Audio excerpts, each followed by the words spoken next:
Welcome to the Banker Lamp. Please enjoy the video. You start by confirming the device and the target keyboard because platforms differ. Open Settings and go straight to Keyboard or Language and Input. This is where Autocorrect rules live. Once done, find Text Replacement, Personal Dictionary, or Shortcuts. Those are the actionable menus. You'll need the exact phrase you want altered and the replacement text ready. Make sure to operate with permission.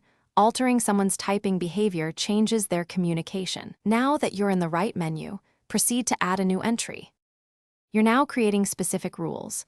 Tap Add or Plus and enter the incorrect token as the shortcut and the corrected phrase as the replacement so the keyboard learns the swap. Use capitalization and punctuation in the replacement to force sentence start behavior or to avoid mid-word triggers. Once entered, test by typing the original string in Notes or a message app. Autocorrect should replace it.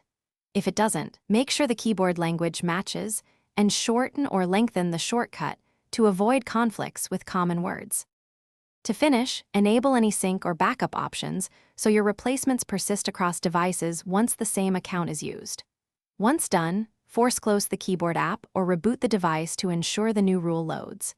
If predictions or corrections still fail, clear the keyboard cache or reset the personalized data. That removes stale learned words that compete with your new entry. Make sure to retest after each change, and if problems continue, temporarily switch to a third-party keyboard to confirm the rule itself works.